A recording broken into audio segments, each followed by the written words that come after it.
bienvenue sur Testcars. J'ai le plaisir aujourd'hui de vous présenter la nouvelle Kia EV9. C'est parti. Au niveau dimension, la Kia EV9 mesure 5,01 m de long, 1,98 m de large, 1,75 m de haut sans les barres de toit. L'empattement est de 3,10 m, la garde au sol de 17,7 cm et regardez-moi ces roues de 21 pouces. L'EV9 est équipé d'une batterie lithium-ion de 99,8 kWh qui pèse 565,5 kg. Le chargeur embarqué est de 10,5 kW. Alors sur une prise de 130 volts 12 A, il faut compter 40 heures et 35 minutes pour la charger de 10 à 100%. Ça passe à 24 minutes sur un chargeur rapide de 240 kW de 10 à 80%.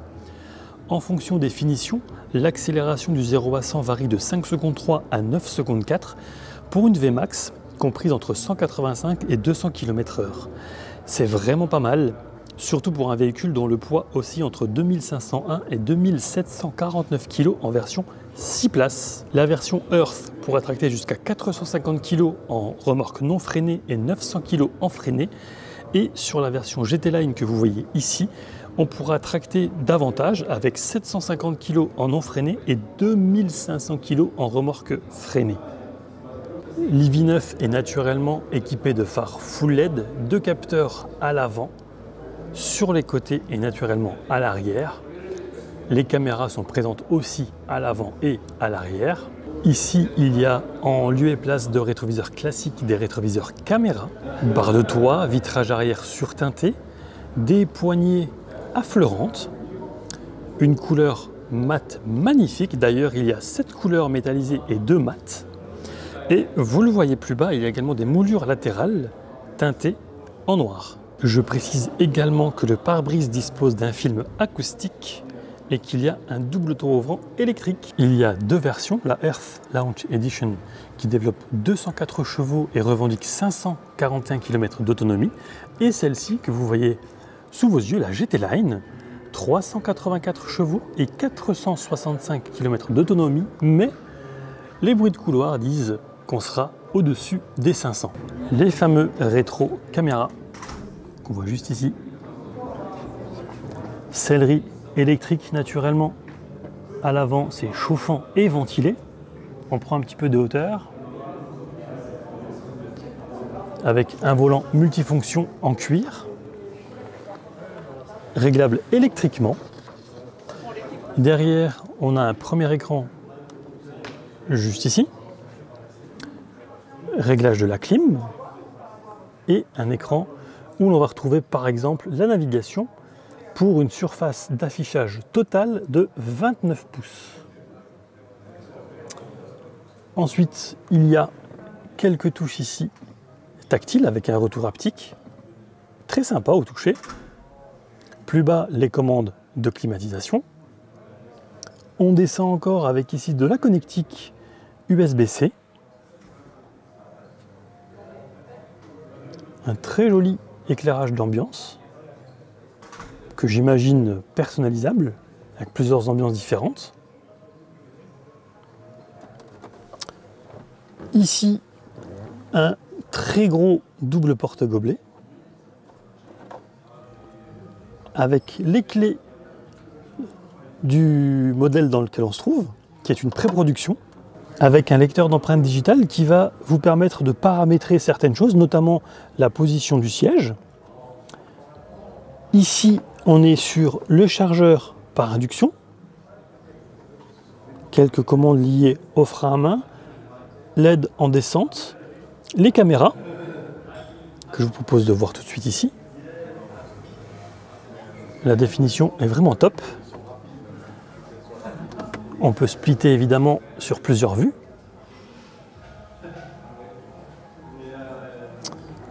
Ensuite, on revient ici avec les capteurs de stationnement et encore un petit rangement juste là. Sur le siège passager, vous voyez qu'il y a des commandes pour le rabattre ou l'avancer très facilement. On a ici les commandes donc des deux toits ouvrants, enfin plutôt du toit ouvrant parce qu'à l'arrière il ne s'ouvre pas, c'est juste un toit vitré. Ici, vous le voyez, on est sur le miroir tout à fait classique et en tirant cette languette, on passe à la caméra. C'est d'ailleurs un élément qui est personnalisable puisque en fait on va pouvoir donc régler ici la luminosité ou encore la hauteur de la caméra. Donc si le coffre est full chargé, c'est vraiment très pratique.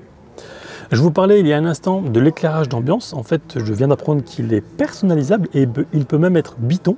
Sur le volant, on retrouve des modes de conduite, les différents modes de conduite, donc Sport, My Drive qui sera personnalisable, Eco ou Normal. Et puis, juste à côté, il y a le terrain mode, puisque c'est une version 4 roues motrices. Donc, on va pouvoir choisir entre la neige, la boue ou le sable. Même si je doute fort qu'il y ait beaucoup de personnes qui amènent un véhicule de près de 3 tonnes dans le sable, à moins d'être un peu fou. Sur les portières, on retrouve les commandes pour les sièges ventilés et chauffants, le volant également est chauffant, et ici on est sur le siège relaxant, donc le siège massant, c'est vraiment un régal. Je reviens sur l'écran principal, et en fait quand on clique sur siège, ça va vous permettre directement depuis l'écran de rabattre par exemple la 3e rangée, à l'exception de l'appui-tête, et on peut, d'un simple clic, également faire en sorte de rabattre le 2e. On va relever les deux, voilà. Il ne vous restera plus qu'à mettre éventuellement les appuis-têtes en place. Je suis désormais avec Jean-Maxime, responsable produit d'une partie de la gamme Kia et notamment de l'EV9 pour le Belux. Bonjour Jean-Maxime. Bonjour. Alors est-ce que vous pourriez nous présenter un petit peu l'arrière de l'EV9? L'arrière qui est vraiment un des points forts du modèle, puisque je dis toujours que c'est un monospace dans la robe d'un SUV avec une modularité vraiment fortement poussée, puisque de série on a 7 places. Donc normalement de série on a une banquette de tiers 1 tiers, donc 3 places ici, avec des sièges qui sont toujours des sièges latéraux chauffants et ventilés. Ici on a l'option 6 places qu'on qualifie de swiveling, donc avec des sièges pivotants. Donc ce sont des sièges avec de captain chair avec des accoudoirs qu'on peut pivoter vers l'arrière de façon manuelle. Donc soit on peut faire une entrée facilitée en disposant le siège comme ça, donc ça facilite l'embarquement et le débarquement du véhicule pour par exemple une personne âgée ou une personne qui a des difficultés physiques, ou pour installer un bébé dans son siège bébé, on redispose après avoir positionné le siège bébé par exemple comme ceci, ou on peut pivoter le siège vraiment dans l'autre sens. Dans l'autre sens, avec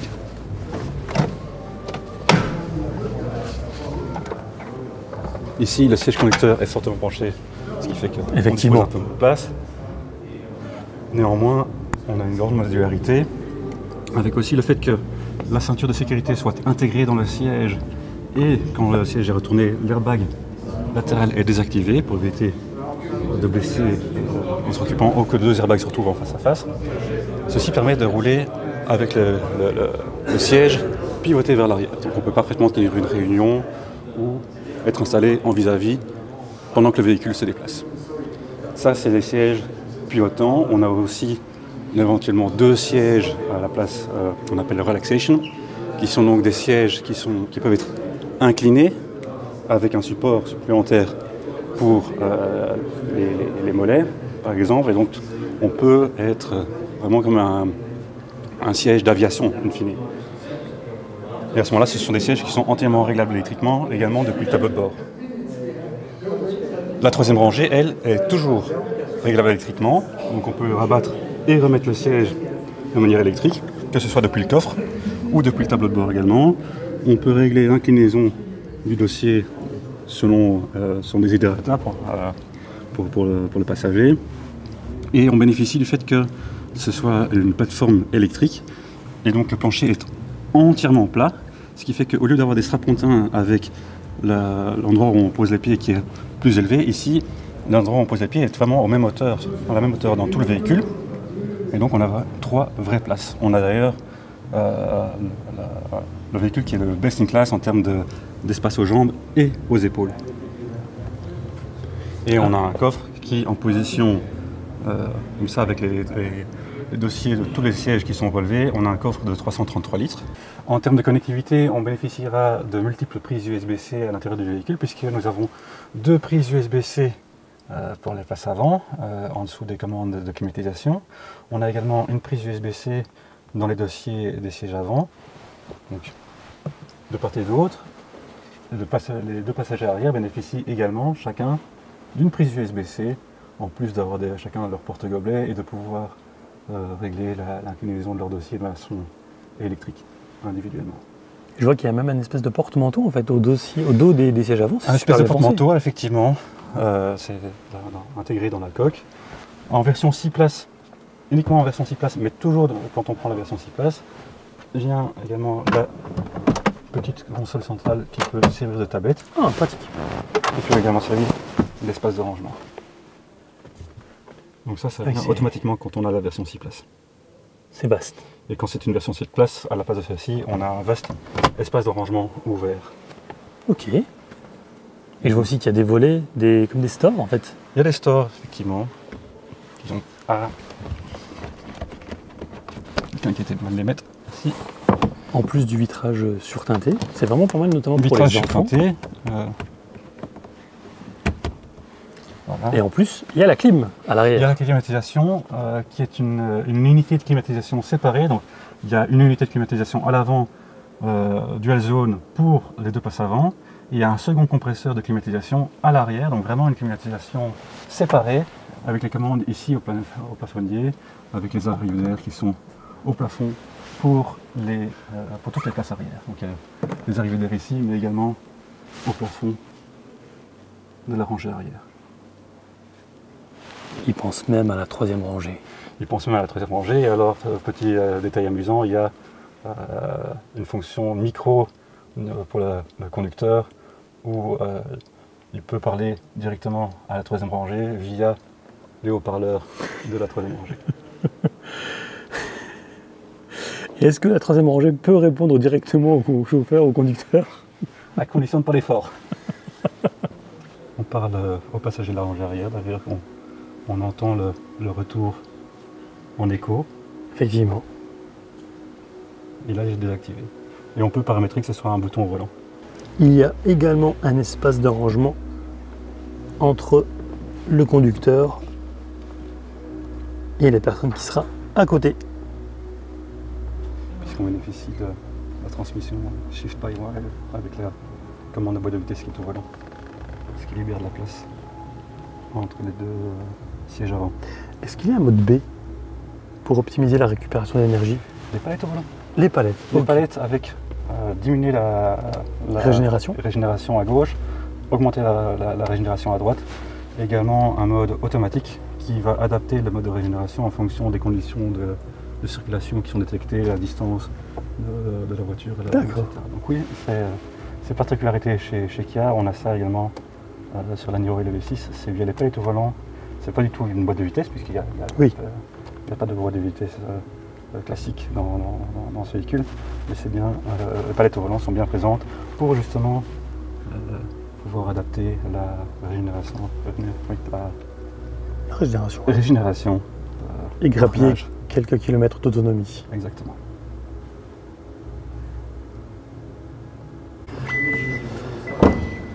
Aïe naturellement motorisé, que je trouve assez rapide. Avec la position qui peut être réglée à différentes hauteurs selon les conforts des gens. 2 boutons, un pour juste refermer le coffre, l'autre pour refermer et verrouiller le coffre, puisqu'on a un système qui laisse, ça permet de ne pas devoir retourner aux portières pour verrouiller ou pour refouiller dans ses poches pour retrouver la clé. Les sièges qui sont, je vous disais, inclinables électriquement, bon, à l'exception des têtes qui eux se rabattent de manière mécanique. Mais on a vraiment le système qui est réglable entièrement électriquement. On peut également rabattre, là de manière mécanique, le siège de seconde rangée. C'est extrêmement rapide et pratique. Là cependant c'est mécanique, donc si je veux le relever, je dois le faire à la main. Comme je le disais, sur les sièges relaxation, donc ceux qui sont entièrement inclinables en seconde rangée, là ce sera électrique. La prise électrique pour le V2L, donc le fait de pouvoir brancher des petits appareils électriques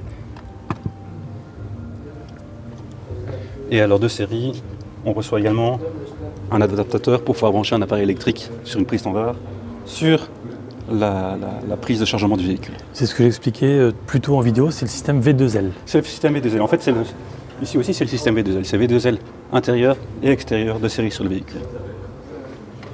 Est-ce que c'est une demande des clients, ce système, ou c'est une proposition du constructeur? C'est très demandé par les clients, surtout pour l'intérieur, pour l'extérieur également, mais la demande est surtout présente pour le système intérieur. Maintenant, on a également cette technologie sur la prise extérieure, et donc ça a été notre souhait de faire bénéficier les clients de cette fonctionnalité. Ok. Quid du volume de chargement maximal? Alors ici, on va parler de 333 litres de coffre avec la troisième rangée qui est relevée. Pour donner un ordre d'idée, le volume de coffre du Stonic, c'est 332 litres. Le Stonic étant notre SUV de segment B. Ok. En position avec la troisième rangée rabattue, on parle de 828 litres. Pour le volume de chargement total en configuration avec les deux rangées arrière rabattues, on parle de 2393 litres, ce qui est assez conséquent comme volume. Énorme, oui. On va même pouvoir envisager d'aider à un déménagement, par exemple. Tout à fait. Et à cela, on peut ajouter encore le volume du frunk, donc le front trunk, le coffre sous le capot avant, en configuration 4 roues motrices avec un moteur supplémentaire à l'avant. On va parler d'un frunk de 52 litres. En configuration 2 roues motrices, qui est alors une propulsion. Il n'y a pas de moteur à l'avant. Le coffre à l'avant, donc le frunk, va jusqu'à 90 litres. 90 litres. Oui, 90 litres. On va regarder ça? Comme je le disais, ici c'est une version 4 roues motrices, donc c'est le petit frunk, celui de 52 litres, ce qui est déjà amplement suffisant pour caser tous les câbles de recharge, mode 2, mode 3, et ici on a le petit accessoire dont je parlais tout à l'heure, qui est livré de série, qu'on branche sur la prise de chargement du véhicule, avec ceci, et de ce côté-ci, on a une prise standard de 130 volts.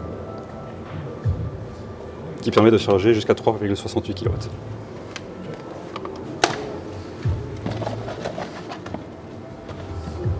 Et qu'en est-il des tarifs, s'il vous plaît? Alors pour cette version GT Line All-Wheel Drive Launch Edition, on est à 80 423 €, toutes taxes comprises, pour le Grand-Duché de Luxembourg. Et alors pour la version Earth Launch Edition, on va parler de 71 891 €, toutes taxes comprises. Donc 71 000. Donc 71 000. 71 000, oui, tout à fait. Ok. Et si on devait retenir qu'une seule chose de ce modèle, ce serait quoi selon vous? Un monospace électrique dans la robe d'un SUV. 7 places. Donc vraiment pour les grandes familles. Avec la plateforme électrique 800 volts. Recharge rapide et grande autonomie. Donné à plus de 500 km, je crois, Tout à fait. pour les deux versions. Alors, ce sont des chiffres qui sont encore provisoires à ce stade-ci, mais effectivement, même pour la version 4 roues motrices, on parle de plus de 500 km en homologation WLTP. Ok. Et commercialisation, je pense que ça sera encore pour cette année. Alors, en réalité, le véhicule est déjà commercialisé puisque nous avons ouvert les commandes mi-juin 2023. D'accord. Les premiers véhicules sont prévus en arrivage vers la fin octobre, début novembre, donc ils seront en showroom et également pour des test drive à partir du mois de novembre 2023. Et les premières livraisons clients sont prévues pour le début de l'année prochaine. Parfait. Eh bien écoutez, un tout grand merci pour les informations, Jean-Maxime, et une très belle journée. Également. Merci.